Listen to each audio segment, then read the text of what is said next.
Welcome to the June Citizen Involvement Committee. We're sorry for the delay. We've had some issues trying to get things up and rolling.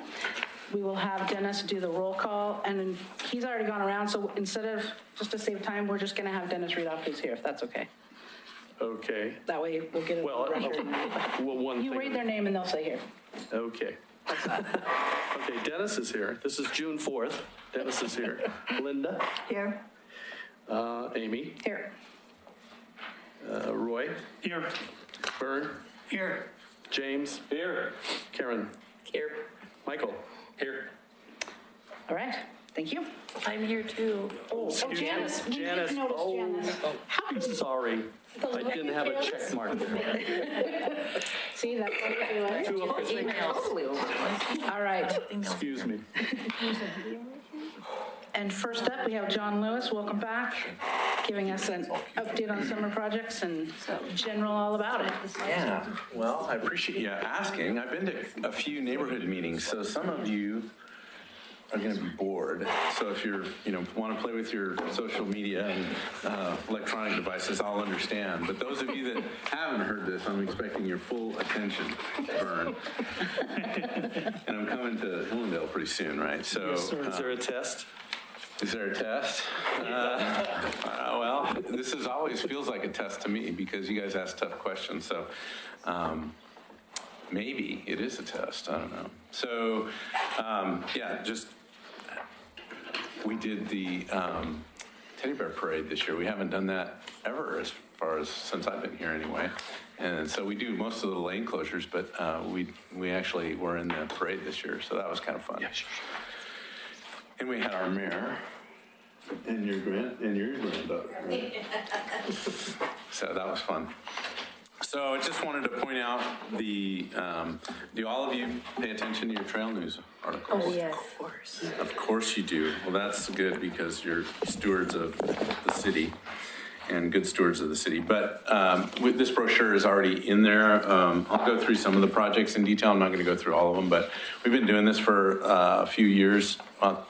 We mailed them out originally, and then we decided that was challenge because of all the postage associated with it. So we have gone ahead and upgraded with a nice color brochure, and it's pretty readable. It doesn't have a lot of information, but it tells you how to get to more information if you want it. So that's a good thing to have. I've heard people say, oh yeah, I've got it on my refrigerator. So I keep it on my wall and I refer to it whenever I need to. I'll go through the utility projects first. The Beaver Creek Road Sewer Extension Project, it was in there. It was kind of towards the end of the season, but it's done. And we've now got a trunk sewer that heads not quite to the high school, but it connects the high school sewer line to it. So that'll be available for any future development out there. Right now, we're in the middle of the construction of the 15th Street Storm Sewer Project. That was a project that came up last year when we were doing the paving projects, and we realized we had some real problems with the storm drainage system down there. So right now the crews near Main Street, they're about 20 feet deep. That picture right there represents that that manhole, or the first section of that manhole, and we're building a 30-inch. There's an existing smaller diameter stormwater pipe that picks up most of like High School Creek. So for those of you in the McLaughlin neighborhood that might know that area, that whole basin kind of comes and drains through this and then goes out to the river. So it was undersized based on our modeling, and so we're upgrading that, but it's quite deep at the intersection, and then as you know, 15th Street kind of ramps up. So down near the railroad tracks, it's much shallower there. So we're hoping to get out of the deep stuff pretty quick. High Street water line. This one's got me a little nervous. We've bid both projects, awarded both projects. There's a water line, and then we're going to follow that with a transportation project that would rebuild High Street. So I'll talk about the street work in the next slide. But water line replacement, we're finding, and whenever we do a project in the McLaughlin neighborhood, we pretty much have a water line or a sewer line or a storm line. In this case, we're going to do a little bit of everything. Even the gas line needs to be amended. So the thing that concerns me about it is just we've got two different contractors plus the gas company. They're all saying, hey, we need a little more time here, and hey, we don't work well together, or they do work well together. I shouldn't say that. It's just a tight site. And so we know High Street's going to be a challenge. So I would just tell you right now that if you need to use High Street during the summertime, I would suggest you find Center Street or some other route, because it's going to be kind of a mess. And it really goes from South 2nd to 3rd. That's the section we're rebuilding. We're also doing water line work in South 2nd Street and on 3rd. So just a lot of challenges down there. Estimated There's a lot start of date? bedrock in that area, so we'll be dealing with that as well. Estimated start date for that? June, middle of June. We'd like to get them in there sooner. We're going to talk to them about that. So we actually have a meeting this week to see if we can. But middle of June's not too far away, so. And then Hazelwood Drive, this is the last moratorium project, and that's become the most complicated project. If you're familiar with that, Coffee Creek, actually, if you live in Kenema, you know Coffee Creek really well. On the top end of the hill is Coffee Creek is in the Hazelwood neighborhood, or it's along Hazelwood. It's the, which neighborhood is that? South End? South End, yeah.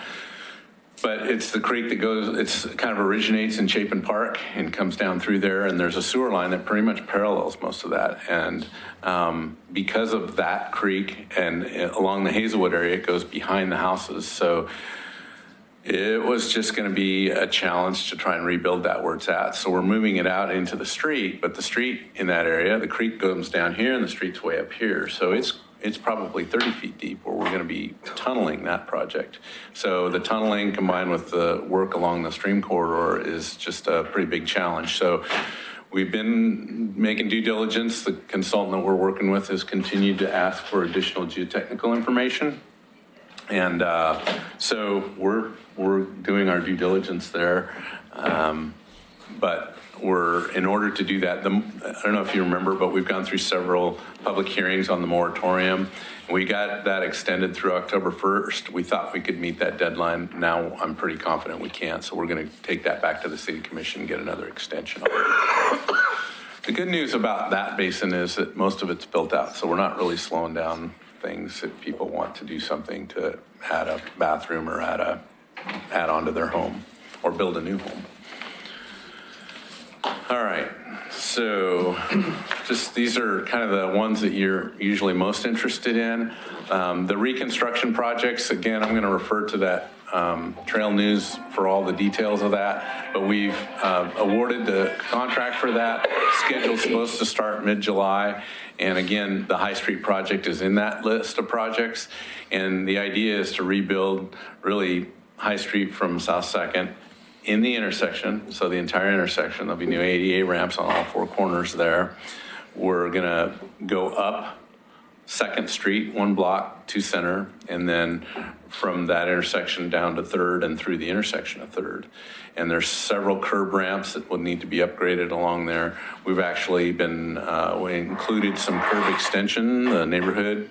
So James, you might want to take this back. The neighborhood has been pretty adamant about wanting some kind of traffic calming in the form of curb extensions along Center Street and High Street. Mm-hmm. We've heard more from folks on Center, but we're doing High Street, so we're trying to put in some features there that both help with bus stops and help with some traffic calming.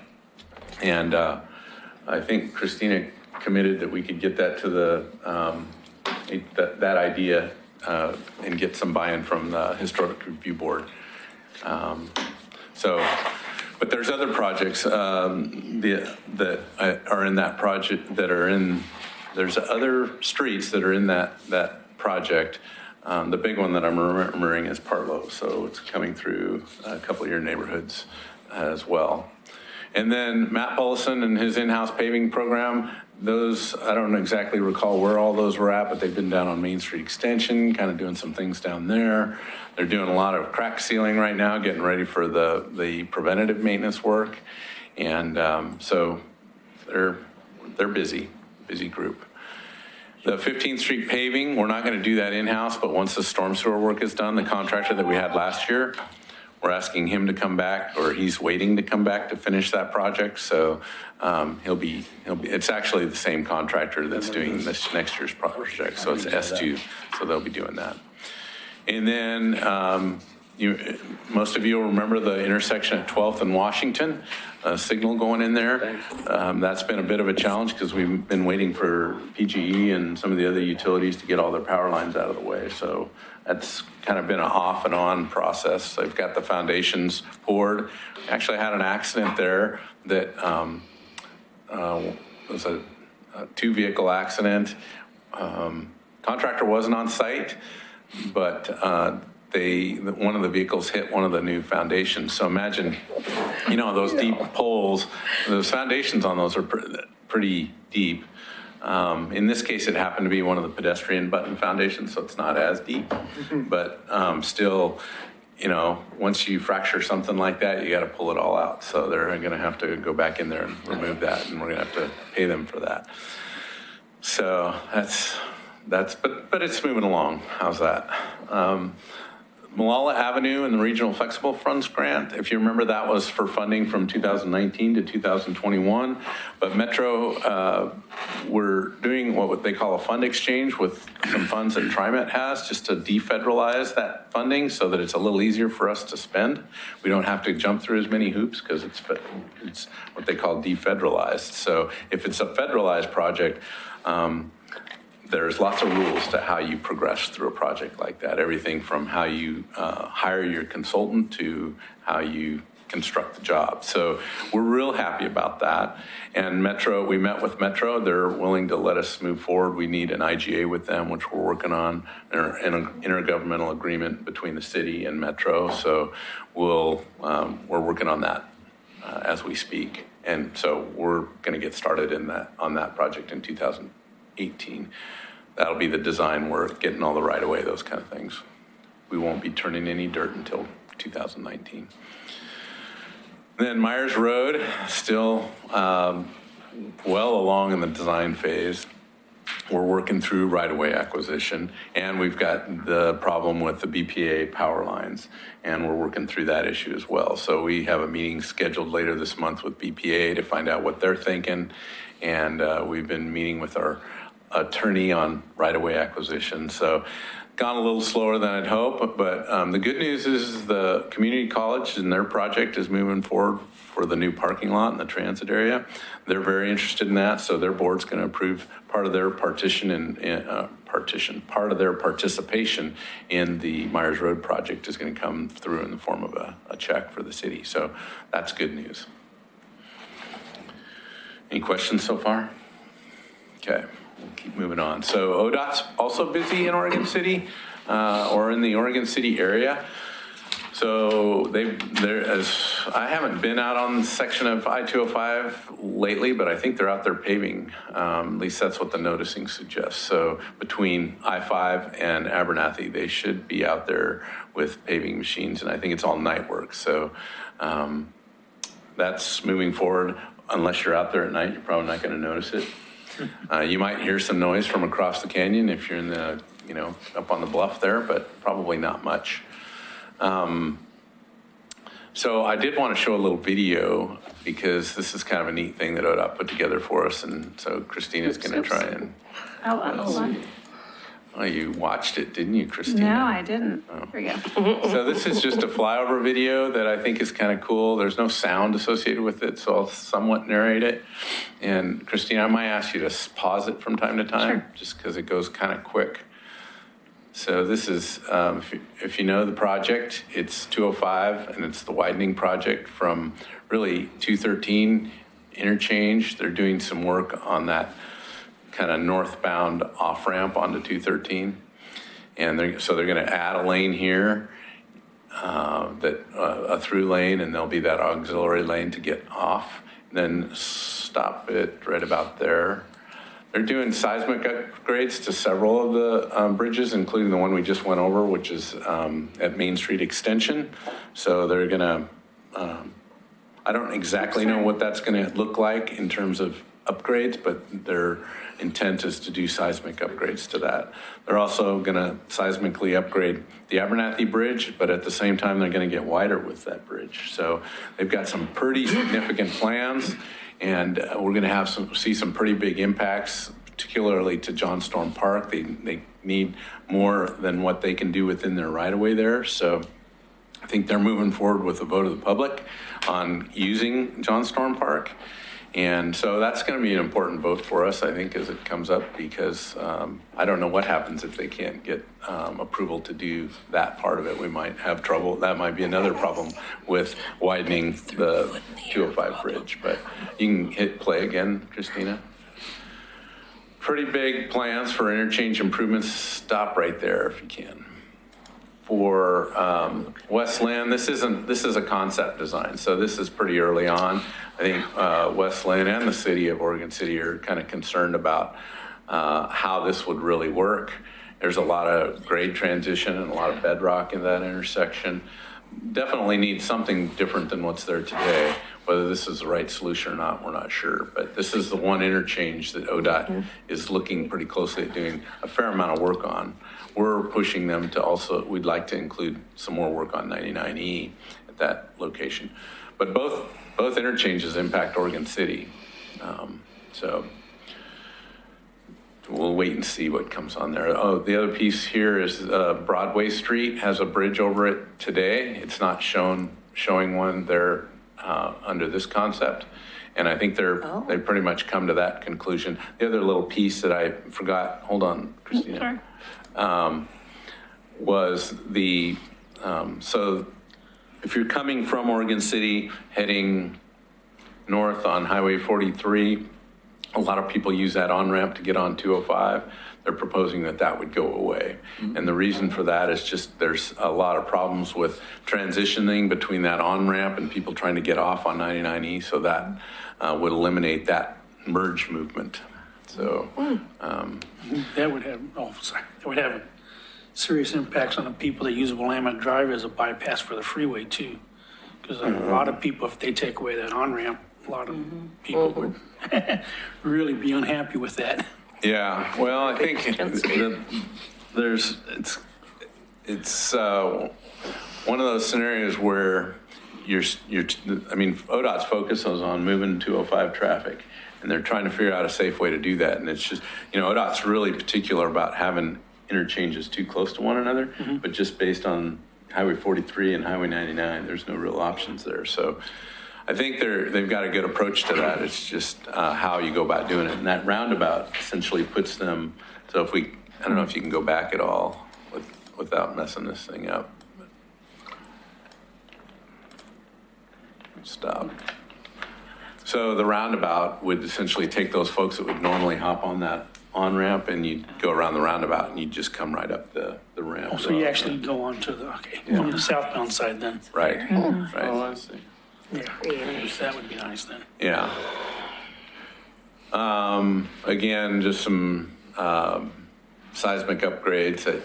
I'm trying to remember the symbology, and I've kind of forgotten it. I think they replaced that West A Street bridge, so that's why the wrench is there. There's a lot of rock excavation that has to happen through that canyon there, so if you're familiar with it, it's bedrock through and through. They're pretty worried about that, or worried's probably the wrong word.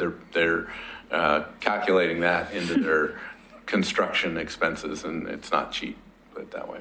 Okay. So the rest of this is just replacement of bridges. That bridge right there is got some reconfiguration needs to it. And, this goes all the way to Stafford, and the rest of it's just pretty much seismic upgrades to existing bridges or replacement. I think the Tualatin River Bridge actually gets replaced. So we can just kind of enjoy the drive here. 10th Street, they're really just doing seismic upgrades to that, so they don't need to replace that one. And same with this one, that symbol there suggests that that's just seismic upgrades. This one here, the wrench means it's got to be replaced. And then I think the next one is, the Tualatin River Bridge. So they don't do anything to the overpass, but the Tualatin River Bridge would be replaced. And same with Borland Road. Okay. So I don't know a lot of the details. We've been meeting, we're trying to meet with them pretty regularly just to figure out kind of impacts and, an understanding. But they've got a great website. There's lots of information on the ODOT website, which we're going to refer you to in just a minute here. But just know that's kind of going on. The slide has a photograph of the 9090 Rockfall project, which started this week. I think they're out mobilizing. I haven't been on 9090 today, but they may be out there kind of marking things up. They're actually going to do a lane closure similar to what we did when we put the water line in there. So if you experienced that, it actually went pretty well, but it's still going to take 4 lanes down to 2 lanes. And it's going to stay that way for a while. So they did a lot of vegetation removal off the bluff, both in Kenema and in, I guess it would be the McLaughlin neighborhood, or I don't know what neighborhood that section of 9090 is. It's either in the downtown or McLaughlin. But in this case, they're going to take the fencing that kind of lays against the bluff there, peel that back, knock off anything that's loose, or bolt rocks back into the bluff, and then stitch all that fencing back together. So it's going to take some time. I think it's underway. I'm forgetting the end date, but I want to say they're trying to get it done before the Clackamas County Fair. Yeah. One thing that you might not have noticed, but when we did the removal of the railroad spur in Main Street, there was a signal pole there at 6th that used to tell you, hey, stop here at 6 while the train comes, the rail cars come out onto Main Street from the mill site, right? Does anybody remember that? You guys are looking like you're not remembering that very well. It's been several years since it happened, but the mill used to back rail cars across 9090 on Main Street all the way to 6th. And there was a signal there that stopped you on Main Street. And so they finally got around to removing that, which is kind of a good deal because it wasn't needed. And then another project that ODOT's working on, this is more in 2019, but the lighting inside the tunnel, as well as some advanced warning signage that'll go on 99E, just kind of near our water pipe, will be added. So those 2 projects are being merged. The city's participating in some of that work. And because not the lighting so much, but the signage was a requirement for the Willamette Falls Legacy Project, just to give folks a heads up that, hey, there's congestion ahead, slow down. So both those projects are being combined, and right now it looks like they're going to do that work. I saw a schedule today that from March to June of 2019. The other little caveat to that is if you're coming up 99E and you want to try to take a shortcut onto Tumwater instead of coming up to the signal, you can make a pretty dangerous left turn right there. And ODOT has wanted to see that go away. It was part of the McLaughlin to Kenema Trail plan that be closed as well. So ODOT's taken advantage of that and this project, and they're going to at least do kind of a softer barrier, kind of like what we have down on down on 10th Street near Dutch Brothers, something like that, I think is what they got planned. There's just lots of information. Trip Check is really good. The nice thing about Trip Check is even us, we can, we've got login rights to Trip Check. We can put our projects in there, and if there's a delay or a lane closure or a road closure, we can add that. So just keep in mind, if you don't use Trip Check, you probably, and you like to commute places, you might want to use Trip Check. It's getting pretty good. And then just some other information about different things that are going on around the region. Lots of, there's a great map that shows all the ODOT projects, kind of like what we have, only on a much larger scale. I want to talk about this exciting news. The city for years has been working to redevelop on the Operations Center site, current site just down the street on Center Street, and made good progress with that. But what we heard in the news was that the General Distributors site had been acquired by Columbia Distributors. And so hearing that and wondering a little bit about what they were going to do with the property, we inquired what they might be thinking about that. And we learned that it was for sale. And so we made an offer and they accepted our offer. And so we're moving forward with the due diligence on this site. So it's right on First Street. It's just under 5 acres. It's I'll give you that. It's 4.79 acres. There's lots of warehouse space, and we're kind of looking at the condition. It's got some fuel tanks on it, large fuel tanks, a gas and diesel tanks. So we're wanting to do due diligence on that, make sure we don't have any leakage there, and just looking at everything from roof to wiring to all HVAC, all that kind of stuff. So that's going to wrap up here in the next couple of days, and we're scheduled to close on that mid-June. Or not close, we're scheduled to end our due diligence period, and then we have another 30 days to close. So pretty excited about that property. How we use it is still kind of a question. We're kind of looking at it. If you've ever been in that building, there's, like I said, there's a lot of warehouse space, but the office space is not really quite what we need. So we're looking at options there. Like remodeling the existing, Yeah, so like office space, or no? they've got, this is all pretty much warehouse, right? So I know you can't, if you turn around. So this area here was kind of phase 1 of that. And then they added this, and then they added this, and these little pieces came at different times. And at some point, they added these office buildings in here. And so imagine, what's decent office space. There's a little place where they used to sell to retail customers. But like the upstairs is unfinished. It's disconnected. There's some pieces that you have to go out into the warehouse to get back into the office spaces. So yeah, trying to figure out what we're going to do there, whether we're going to try to regroup that and redo that inside the existing structure, or whether we knock it down and rebuild something new. Right. Yeah. Right. So we're learning lots of things about the seismic stability of that building.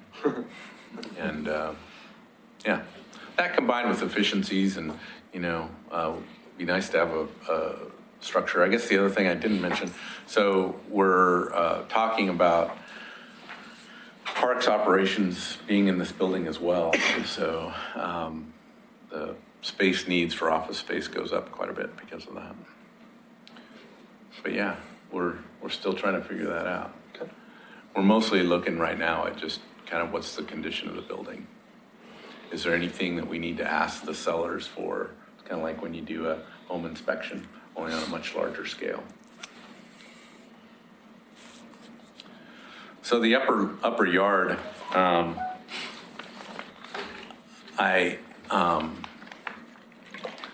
thinking about this presentation and thinking about, I've got one more presentation coming up with the chamber. And so this piece here is, there's been a lot of interest in what are we going to do with the upper yard, and I'm not a policy decision guy for sure. So that's really a decision that the commission is still, we haven't really even talked about it, but I've heard, hey, we don't want to think about this for at least another year.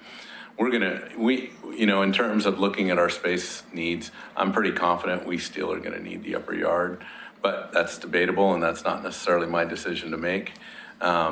So I think the city commission is wanting to focus on that at some point, but we're trying to get through this land purchase first. I will tell you that, we've been we've been at this operations center development since 2009. Well, before that, really. I mean, we got an approved master plan in 2009. Since that time, we decided, based on both our needs and the neighborhood needs, that we were going to relook at that 2009 plan and redo it, reopen it up and redo it. And in hindsight, I kind of wonder if that was not a mistake. We did that with good intentions, and we haven't necessarily felt the love on the backside of that from the McLaughlin neighborhood. So, James, you're going to have to plug your ears for a little bit here, because I'm going to complain a little bit. You know, we've been through, and I just think this is bad for the city. I don't know what folks who live in other neighborhoods think, but we've been through 2.5 years of legal battles on that. And I would say frivolous legal battles. We've won every one of them. And we predicted, and when we talked to the folks with the McLaughlin neighborhood that are pushing these legal battles, you know, they were given good information to say, you know, this just isn't, you're not going to win this battle. It's cost us, it's cost you folks a lot of money. And when I think about the needs of this city, I think it's a shame, I really do. But I'm not a policy guy. I'll just say we've spent over $300,000 in legal bills on that facility, and unnecessarily, really unnecessarily. And so where does the city commission go with that? I don't know. If I'm a policy decisioner, I'm feeling a little hurt over that myself, but we'll see where they go. That's a future decision until we get through the decision on the existing center and really what our full space needs are and what kind of use that would be good up there. We really want that free and clear of any encumbrance. So there's still one more appeal. I understand there was just another appeal that was made on these buildings, the cannery building and so the picture on the upper left and the upper right, those two buildings came from Camp Adair, which is in just out of Corvallis. So it's got, there's some military history at Camp Adair, but these buildings once they were determined that they weren't going to be needed there, got kind of distributed around anybody that would take them, and apparently Oregon City took them. So we've got those buildings, and the plan would be to tear them down. But the McLaughlin neighborhood, as I understand it, just filed another appeal on that decision. So we'll see where that goes.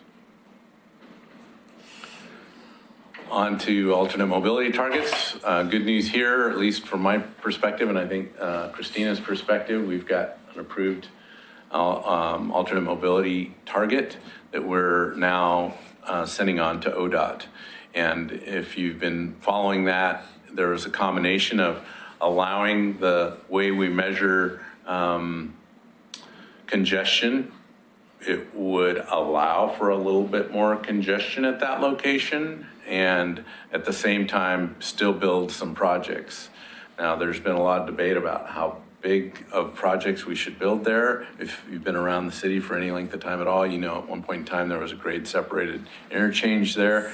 We're not recommending that. We're recommending a westbound right turn lane that would take traffic. So if you're heading into Oregon City from, say, the high school on Beaver Creek Road, and you're wanting to go northbound on Highway 213, right now you've got a yield right there, and it's not a free-flowing merge lane. So this project would allow that lane. It would need to be built, but a lane that would allow free-flowing turning there and an acceleration lane, so that vehicles on Beaver Creek wanting to head north on 213 would be able to stay in their lane, merge through that, accelerate with all the other through traffic that's on 213. So that solves a lot of the problems, especially in the AM peak when we got a lot of traffic coming into town.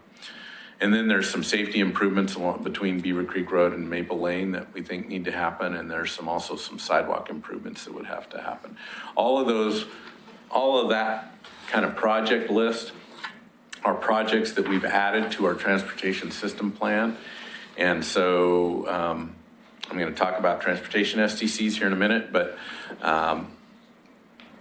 we've added a lot of projects to our project list, and with those, it's all the costs associated with them. So we we feel good about being able to build this project. I think the region is also kind of, whether it be the county or the state, they've been slow to come to the table with funding, but if we were pursuing grants, we think this one would be successful.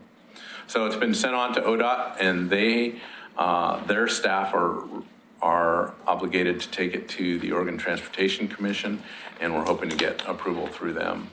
And despite all the other kind of land use appeals that we tend to see around here, this one did not get appealed. So we're beyond the appeal period and we're moving on. So good news. Just a short update on the City Commission goal number 1 includes a desire to get quiet zone designation through Oregon City. There's really 2 at-grade crossings that are of concern. There's 10th Street, and there's on 11th Street, just near the county building and the TriMet Center there's a pedestrian crossing there. So both those would need upgrades in order to get quiet zone designation. So we're kind of arm wrestling a little bit and partnering, I guess, if you can do both at the same time with Union Pacific and with ODOT Rail on what exactly these solutions have to be. And, obviously we want them safe, but at a cost that's affordable. So more to come on that, but just know we're still working on that. Just a couple of thoughts that you may be tracking. I went to the TriMet listening session that was at the Abernathy Center on May 29th. There wasn't anybody that I recognized in the room there, and it was lightly attended. But TriMet was there to kind of hear ideas about what their services might need to do to improve service in Oregon City. And it wasn't just Oregon City. Wes Lynn was there. I did see the Public Works Director from Wes Lynn. He was there. Really lightly attended. So I think there's still opportunity there is still opportunity to chime in. I didn't post the TriMet website, but it's pretty easy to find. So if you want to add comments to kind of their listening session, and you can do that. And then the other TriMet piece that's happened, and this is somewhat, I think, behind the ideas that we've got on High Street, but they've looked at the whole corridor from 99 up through Oregon City to the community college, looking for ways to enhance the speed, not the speed of the buses, but the travel times from one end to the other. Doing it in Portland area wide. So we talked to them about some needs in Oregon City, and one of them was, just maybe improving the stops on some corridors, but maybe reducing the number of stops on corridors, adding facilities like covered bus stops, those kind of things, better lighting, that kind of thing. And then this has kind of died down, but it was pretty hot and heavy at the end of last week. Salem was under an order to for domestic drinking water to not necessarily drink the water. And it was due to an algae bloom that apparently was at Detroit Lake. And so they get their water out of the Santiam. So the only reason I brought it up was because there's confusion about whether or not there's other places with the same problem. We don't have that problem. We just posted something up today on our website. We get our water out of the Clackamas River, and they've been monitoring the reservoirs up in the Clackamas River Basin. PGE monitors those. No, there isn't the algae bloom problem up in that basin that they have in Santiam Basin. So just kind of wanted to make that clarification that we don't have that problem. We do see some problems with algae in the cove. We have for the last couple of years, but our drinking water source is upstream of that. And obviously the flow through the cove is not what it is in the Clackamas River. And then the other regional conversation that's kind of gearing up is just this idea of value pricing in the Portland area, but it's pretty centered on the Abernathy Bridge. So just know that ODOT, and actually it's more of the legislature is considering the idea of tolling the Abernathy Bridge. And there's other places where they're considering, but the study seems to be looking pretty squarely as the best recommendation would be. I think what they were looking at was a demonstration tolling on a section of I-5 and then moving to Abernathy. So that's probably several years out, but it's still kind of an interesting conversation to be having. And it's really happening at the legislative level. Again, ODOT has a great website to be able to provide your input if you're interested. So feel free to check out that website. I think all you have to do is type in value pricing and you'll get there. So real quickly, I'm winding down here, I think.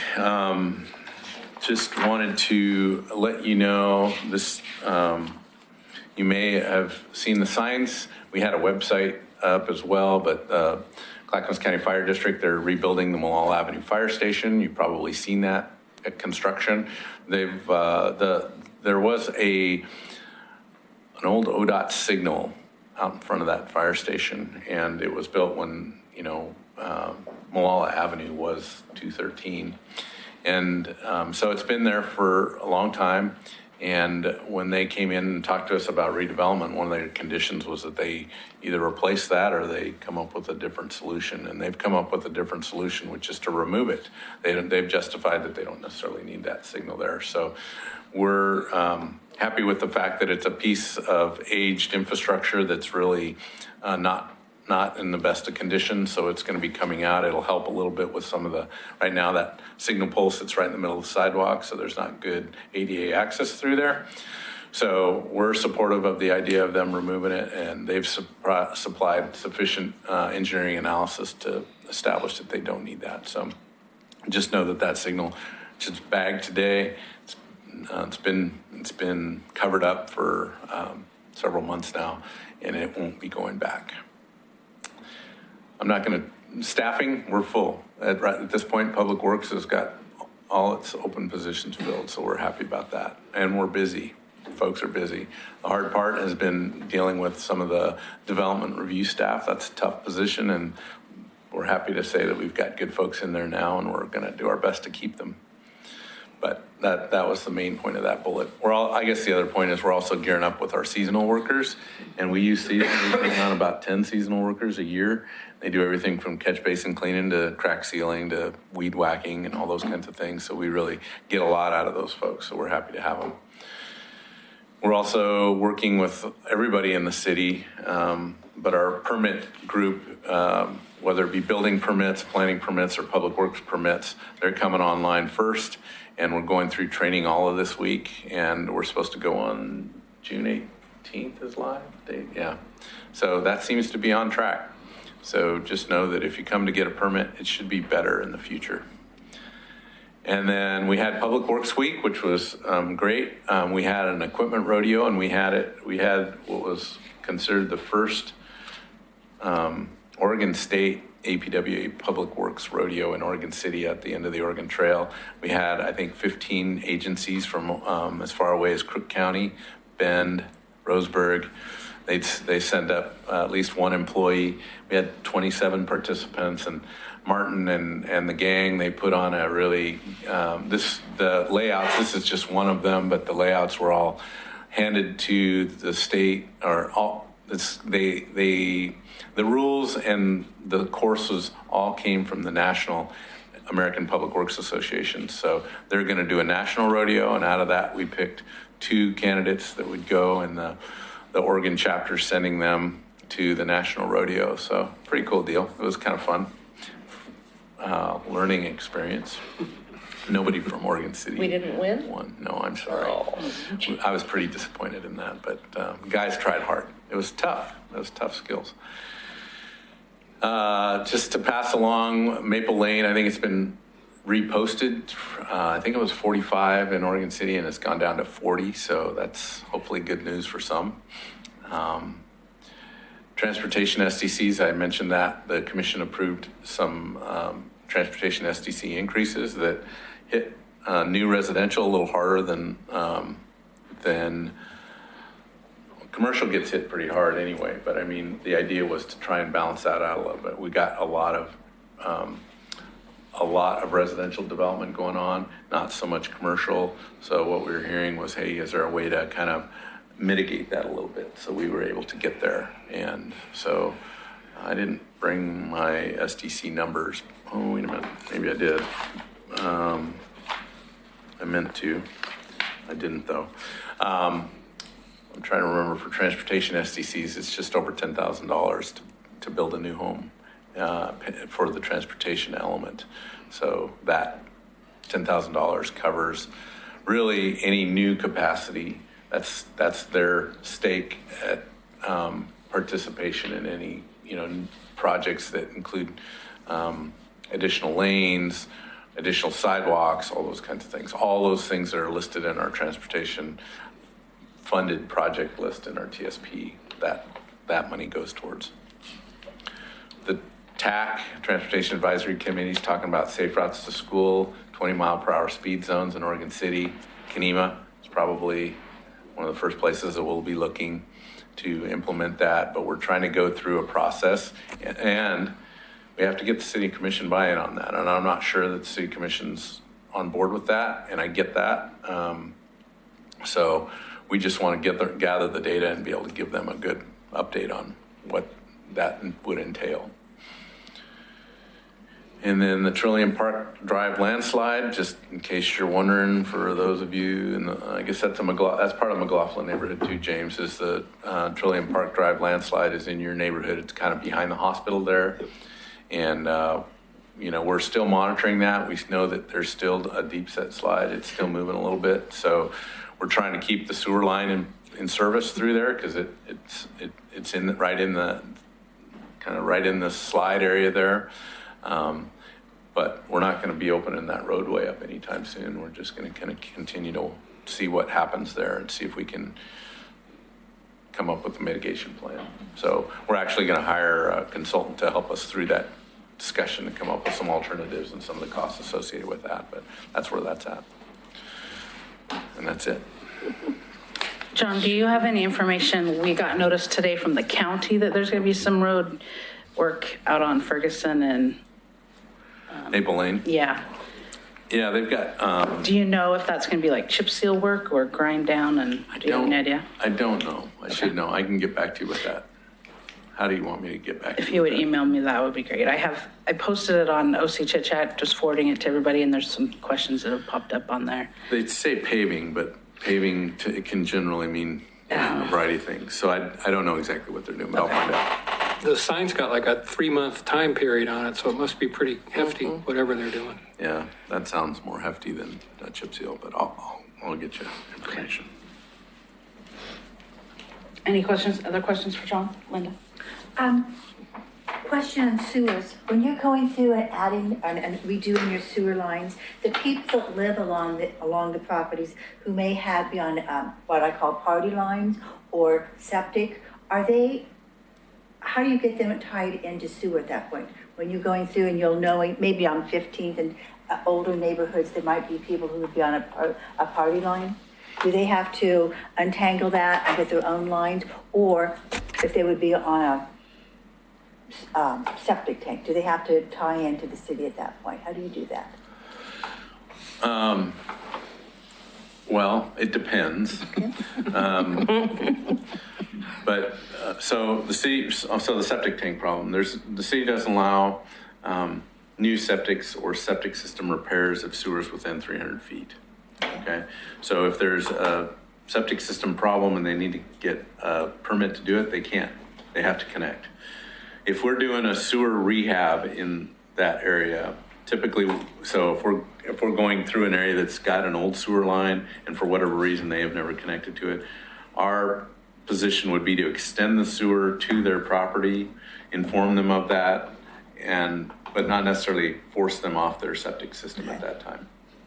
The party line one is, our preference would be to have a service line for every property, and we would more than likely stub more than one service line. We haven't done a lot of sewer rehab, to be honest with you, in a lot of years, but my take on that is we stub out the services to all, if there's 3 properties connected to one lateral, we stub out 3 laterals, we connect the one up, and again, notify them of that. But the idea of forcing, that's a policy decision that the city commission hasn't dealt with, kind of like a lot of these other policy decisions that I think we're going to have to address when we start doing some real infiltration, INI, infiltration and inflow reduction program. So when we go into these neighborhoods that have a lot more stormwater connected to their sanitary than they should, because they got the roof drains connected, they got leaky laterals. Well, in that case, you know, we kind of do need city commission's direction on, you know, how aggressive do we want to be with that? You know, should that be something that existing rates pay for? Should that be something that we notify the property owner and tell them, you got to deal with that when the house sells, or you got to deal with it within the next 3 years? You know, we haven't made that decision yet. But I mean, if we're going to go through a neighborhood like that and we know there's a party line, my recommendation to my staff is going to be, let's stub out services for them. Okay? Question. Thank you. Good. Any other questions for John? All right, thank you. That was a really great 15 minutes. Sorry. But very well worth it. Very well worth it. This is a probably letting him come quarterly. I know. See, if you were here every month, we didn't uninvite you, just letting you know. Thanks, John. Next up is public comments. If there is any public comment from anyone in the audience, you'd fill out a form, and seeing none. Next up is staff liaison update on questions from the last meeting. Do we need to go over? I'll just quickly, I had promised the CIC that I would work with Kristen Brown on making the memo that we read about roles and responsibilities more reader friendly, still on our to-do list, so I'll still work on that. Secondly, the work session for the grievance chapter is right now scheduled for July 10th. We'll talk about it later on the agenda tonight. I'm going to be sending an email out to neighbor associations to ask their secretaries if they're having any issues with creating their own postcards. Now that the burden is going on in the neighborhood. And Karen Morey has offered, thank you, Karen, to help anybody. So I'll send that email out. If I hear from people, I'll direct them to Karen to make sure that all neighborhoods feel comfortable and have a program they're comfortable with.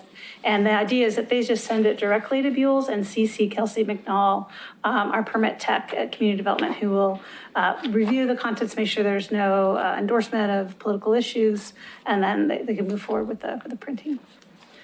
And that's it. Okay. For general business, we need to add an item 5D, and that is to deal with our grievance committee. So do we need to vote on that, or just? No, we don't? I don't think so. We've done it in the past. Okay. So that'll be 5D. 5A, prioritizing the work plan goal 3, develop resources to help maintain active neighborhood associations and help reactivate inactive or underperforming neighborhood associations, and share resources and tools that can help maintain active neighborhoods. Did you have? Yeah, attached, this was an item, excuse me, speaking of, this was an item that was identified in the prioritized work plan that the CIC wanted to reopen the public involvement plan and start kind of seeing what tools that the CIC can forward on to the neighbor associations to try to encourage, larger turnout and help each other bring more, diversity to their neighborhood association. Because the grievance process actually was quicker than we thought, this goal item is more for the July and August meeting, but I talked to Chair Wilhite and kind of bringing it up tonight to get us prepped for the July and August meeting. And I attached the public involvement plan, and I guess maybe we can have a quick conversation tonight about what are some things you can ask your neighborhood association in the intervening month or months, and bring kind of back what's worked well, what's not working, what you want help on, and trying to get feedback from the neighborhood association on what you feel your strengths and weaknesses are. And I can turn it over to Amy if there's other things you want to talk about tonight. I think, how do we get prepped tonight and kind of give homework for us to give back to our neighbor association, so when we get to July and August, we can really have a good conversation and kind of have, we can create our own work plan within this goal. And I would suggest, if possible, you look at the public involvement plan. If you're having a steering committee meeting in between now and our July or August meeting, that'd be a great thing to do, to ask them to, I think those of us that are here, we actually, something's working because we have 3 neighborhoods that are currently not sending people here. So it would be great if we could work together to get some change there. I did reach out to Bill McConnell, who is the South End Chair. He had a job change, and so things are really hard for him. He's not usually able to come to these meetings. My dad had to resign as his vice chair and also the CIC liaison for South End after his stroke. So Bill's feeling a little lonely and a little overwhelmed. So I'm not sure, especially now that he's also hosting Tower Vista, we'll need to reach out a little bit more and see if that's even going to be able to continue. Does he need more help? So maybe something to talk about in your neighborhood meetings too, if we need to have them be helped some more. And I can, Brian, I have not heard anything from Two Rivers, so yeah. I don't know if they're active or not. And I can send some questions via email to, discussion points you can just bring to your next steering committee meeting to see if that's helpful. I like giving homework. I'm going to say, from Rivercrest's perspective, we're very active right now. You just need a neighborhood problem. Yeah. Don't want those. We don't want a problem. Need to keep them active when there's not a problem. Try a lawsuit. Oh, thank you. All right. Anything else on that? No, I saw just, Anybody have anything they want to say about that? Mike, you want to say something? Well, I was, but I was going to, but I changed my mind. Oh. Okay. Self-editing. 5B, volunteer opportunities. I received an email yesterday about the safety fair. That's September 15th. That's the one at Danielson's Hilltop. Last year we didn't go. We talked about if we really wanted to go because it draws a lot of, a different crowd. A lot of people come from outside the city, and we, in the past, haven't had as good of a response there. So that's something we need to ask. We need to find out who's willing to help at National Night Out. Do we still want to have the booth there? And the safety fair. So I turn it over to thoughts and comments on those. I think the National Night Out was really good. We got a lot of people stopped by, so I don't see any reason not to do that one. Safety fair, I think, I have no real experience with that one. Has anybody besides me helped at the safety fair? Dennison. What's the What date? was your thought?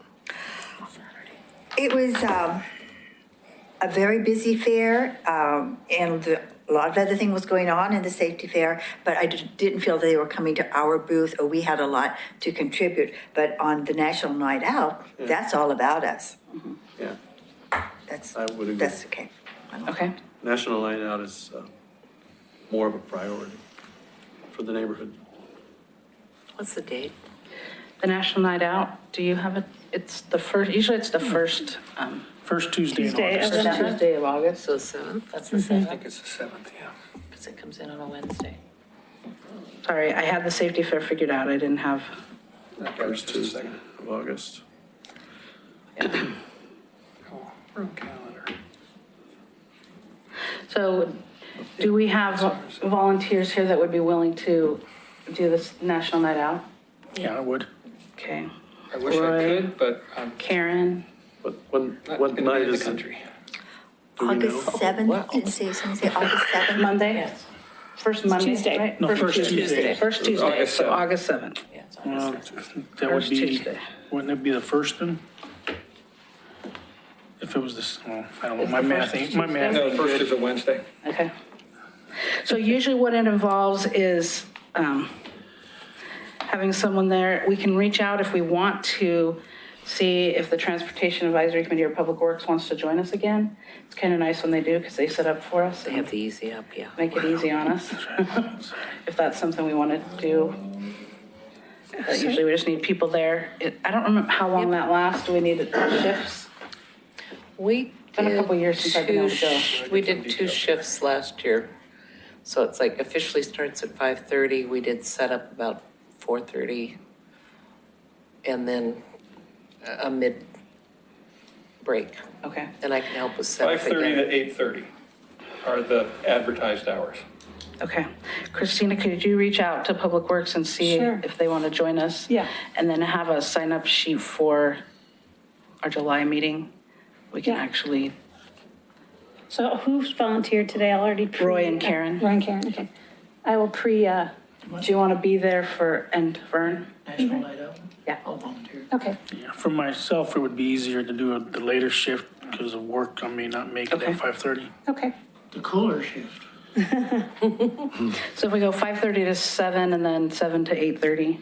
You need to be there a little earlier Yeah, to you need set to up. be set But I can be there to meet Public Works whenever they're ready Okay. to set up. So if you'll be in charge of the setup, you'll be the header person. Okay. And Roy, if you'll be the header to make sure it gets taken down, okay, then we'll put Vern, which one works best for you? Flex. Okay. I'll look, but I think I can help too, and then that would make 2. It's nice to have 2 people. Yeah. Okay. Okay, I can pre-populate the sign and then we can All still right. add other lines for people on the next meeting. Okay. The registration form says setup is 3:30 to 5. Yep, I just need to know when to meet Public Works.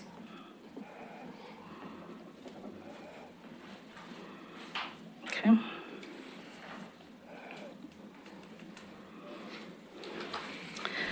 All right, 5C, So we decided not to do the safety fair. right. Okay. Do we need a vote on that? Do we have that in any official blah, blah, blah? Okay. Nope, nothing official. No official blah, blah, blah. Nope. All right, 5C, goal 4, reviewing the grievance process code and submission requirements update. Yeah, as you recall, last month, the CIC voted to request to the city commission to remove the grievance section from the Oregon City Municipal Code. The work session is scheduled for July 10th, where kind of staff will make a presentation, allow the city commission to ask questions. There's no public comment, but we want to see who from the CIC wants to come. Maybe 1 or 2 people want to speak on behalf of the CIC. So I think tonight probably need a vote, whomever is going to speak on behalf of the CIC, because I'm sure the city commission would want to hear kind of your background on why this was chosen. But for the most part, it's going to be a little presentation, probably a small, small CIC comment, and then kind of really it's on the CIC, it's on the city commissions. And What night of the week is that? It is a Tuesday. Okay, I believe I'll be able to go. Since Mike's been part of one of the grievance committees, I would nominate Mike as one of the speakers. Okay. I would also that. second that since he kind of spearheaded everything in our little subcommittee we had. Okay, I think it would be good if we're both there. So I think just to make sure, Except you haven't been grieved. maybe there can be just a quick vote to make sure that you're Still young. being officially sent on behalf of the So we just need, do you want to make that an official recommendation, Karen, seconded by That was a Roy? So motion, That was a and Roy motion? seconded. And you seconded? Seconded, yeah. That Mike and I go as we Yes. need to have both people said, so that we can I- officially represent it. I Or you would don't want me to go? suggest Mike be the speaker due to the history of the grievance process I don't with have a this problem group. with that. I'd love to have you present, but I think Mike should be the voice. Don't have a problem with that at all. Do you want me to do a voice So- vote or a call? Yeah, we have to do a roll call, so Dennis, you just. Yeah, I stole your, Steal mine. Okay. Kanema. We're voting, do I have to, Who's the main? You are? excuse me? Who's the primary vote? Myself. Oh, that'd be you. Yes. Going forward. Gaffney Lane, Yes. Hillendale, Yes. Tower Vista, no, Yes. yes. McLaughlin, Yes.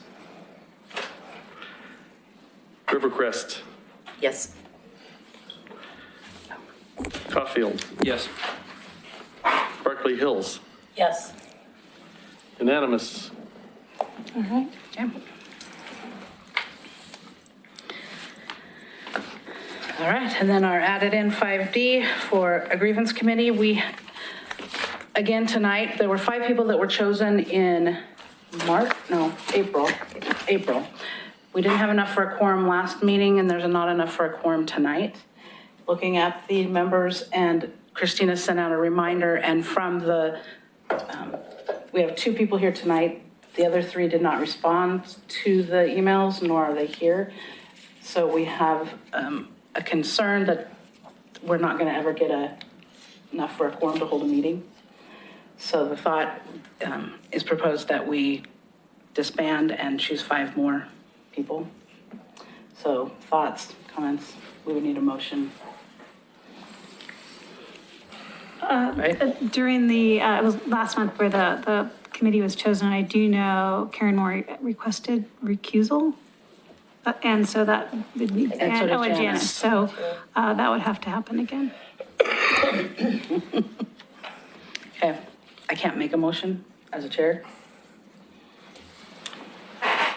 Thoughts, comments, motion? I'll move that we, what's the right word? Cancel the previous random drawing of the 5 names and redraw 5 names from the people who are present this evening. Does that have a second? Yes. Dennis? Comments, discussion? Was Vern? the last 2 words you said of 5 people drawing of the people present? Present here tonight. Okay. Janice, did you have a concern? I have to recuse myself. Yeah, we're both out of the drawing. I have one question. Would this bring up any kind of procedural question on behalf of the people filing the grievance if it's not done according to, I guess, all the rules or whatever? Well, that's a good question. The question is, the only other alternative that we see is to say we're carrying it over for another month and we look at and do this again next month. Okay, so we just tell them, But without hearing from them, we can't say that they'll even be here. And since since they haven't met or done anything, it seems like this would be a better step, so at least get something happening. That's our hope.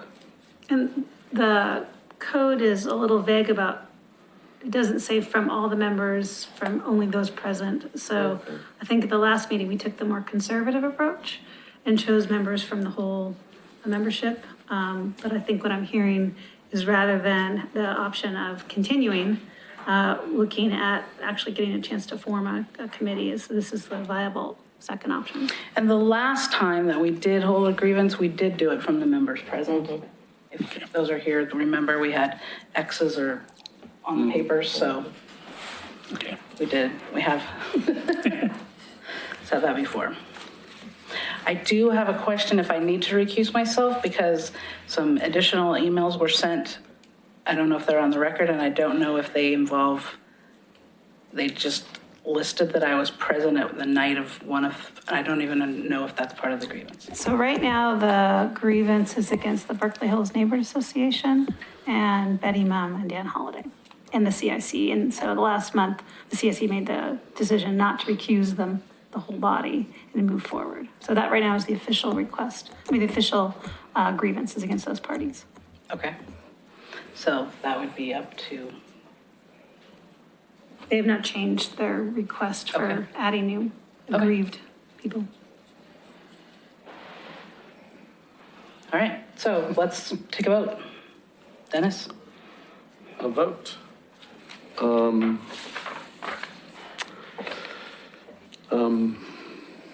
Just not for alternative people. I mean, am I asking Linda to? Okay, fine. Kanima, yes. Am I voting yes? Yes. Sorry, I didn't mean to say. Yeah. You want I thought he to? was moving on real quick. Last time he moved again. Things are going too quick for me, I guess. Gaffney Lane. Yes. Hillendale. Yes. Tower Vista. Yes. McLaughlin. Yes. Rivercrest. Yes. Caulfield.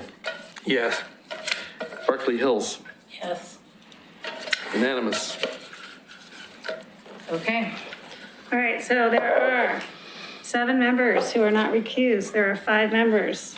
If you have a star, It's narrowing Russian down. roulette. That's one gets picked and they're if out. you're one of the 2 slips that don't have a star, you're not on the committee. Say that again, sorry. If you have a star, you're on the committee. If you're one of the 2 slips that do not have a star, you are not on the committee.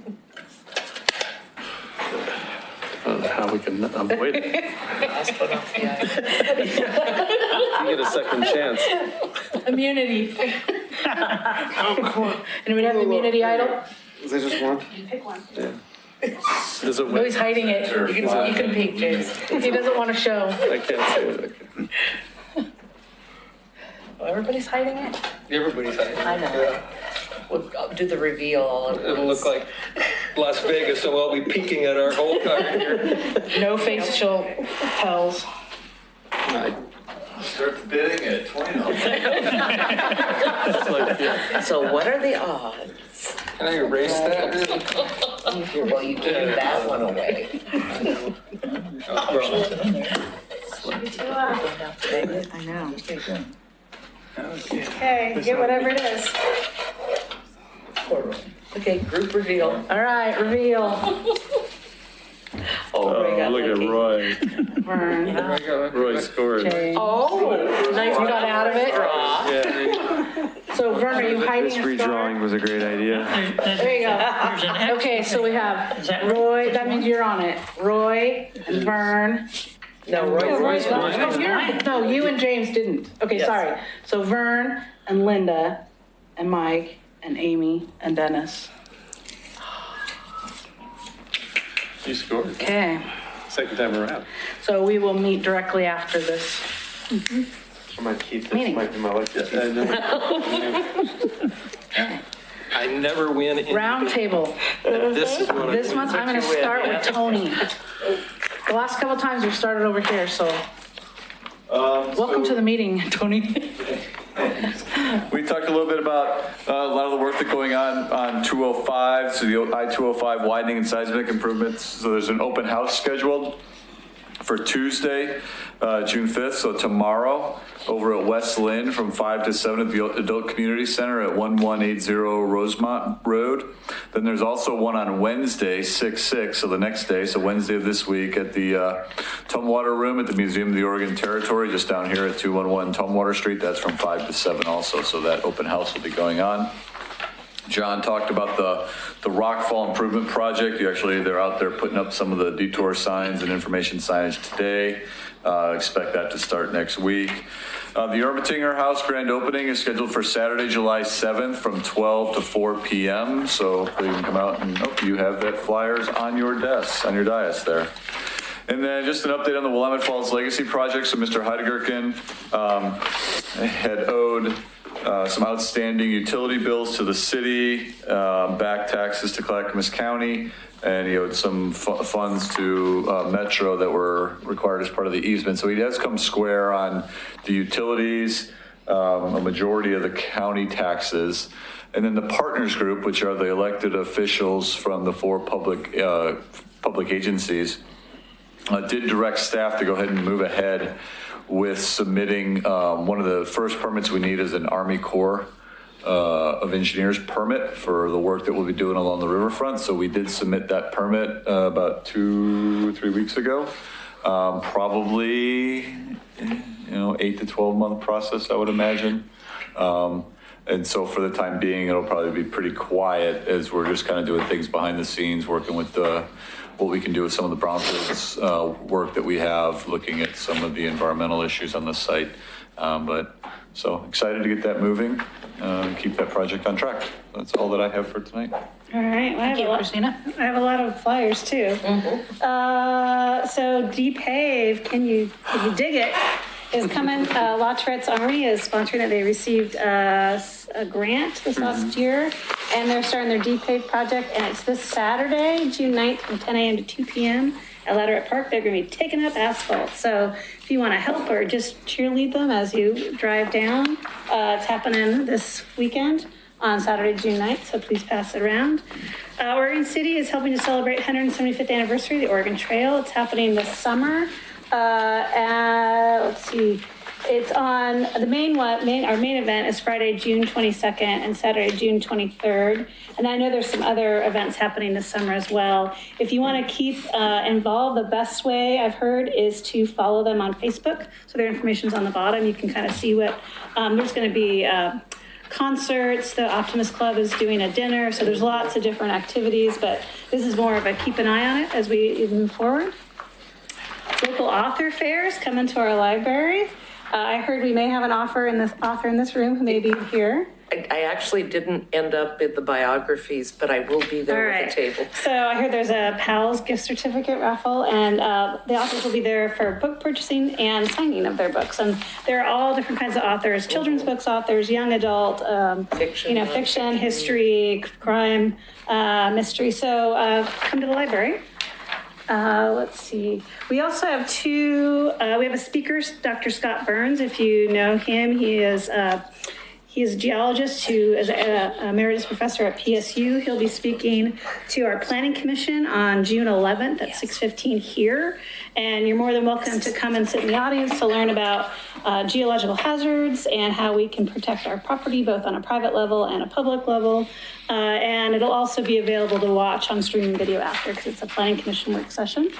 And there'll be a future planning commission work session centered around transportation with our Transportation Advisory Committee and the planning commission. And we will be informally inviting CSC members if they want to sit and watch as well. And John Replinger, our transportation consultant, will kind of talk about kind of the whole breadth of transportation analysis and transportation engineering in Oregon City. And if anybody's interested in what does traffic impact analysis do? How do we look at it? What are the legal ramifications? He'll talk about that.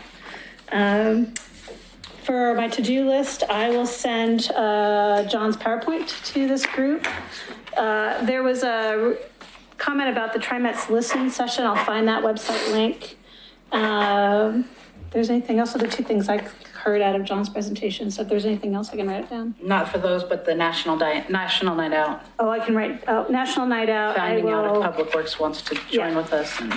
And I'll also put together the sign-in sheet, and I'll pre-populate with who I have. And then we need to actually sign up for that. So is that something that Kelsey can, or you can do? Okay. Yes, we will help. We will do that. Okay. And I'll also send some pre-populated questions about what things you can ask your neighborhood association at your next meeting before we meet again. Okay. You're done. I'm done. All right, James. So, though, I mean, the only she busted my bubble. The thing I want to talk about was Ladderettes Park and ripping up all the paving on the top half. It's pretty neat that, I mean, some youth inspired that to happen. I mean, we're talking some 10-year-old girls got that ball rolling. So if you guys can come out, yeah, exactly. If you guys can come out and support and help depave the top part of the park where the basketball courts are now, and they're going to be installing some new basketball courts where the tennis courts are and pulling off some of the chain link tennis court fence. It's going to be awesome. If you guys come support us, that'd be great. Thank you. Great. Dennis? Kanima, our next meeting is the 21st of June, and Linda's going to help me out where I miss. There's a lot of discussion on organizing our annual picnic, and we're trying to get we have had some good ideas in the past, and we have a few people who are on board with coming up with new ideas to get more people in our neighborhood to come out. It needs to be organized, and I think much of our June 21st meeting will be trying to corral somebody into taking that on and helping get that done. I can't think of, we're also kind of concerned. We want to have an outreach to Metro. We want them to come and talk to us about the Greenway path and how it impacts our neighborhood and what has been the resolve, if anything's changed since the last presentation. And I think we're sort of working for getting somebody to come and, meet with us and talk about, its position at this point. Is this the McLaughlin-Kanema Trail, or? Yes. Okay. Well, I call it the Greenway path, but okay, that would be the city. Yeah, okay, that's the city. Okay, well, this is the McLaughlin-Kanema path. Did I leave something off that I shouldn't be mentioning? No. Good, You did an okay. excellent job. That's it. Thanks. The Gaffney Lane, we met in May, and we had Commissioner Shaw came and kind of gave an update of things that have been happening in the city, and John Lewis did his presentation. And then we had quite the lovely, lively presentation from one of the workers from Khalifa. They had built in our neighborhood, and we asked them to come share with us the process that they had to go through to become a medical or a marijuana dispensary, and it was quite enlightening and entertaining. Not at all what we were expecting, but it was quite lively. Did they bring brownies? No, we didn't have any brownies, sorry. So it was a high. It was definitely a high point. We will have our steering committee meeting next Thursday, June 14th. Okay.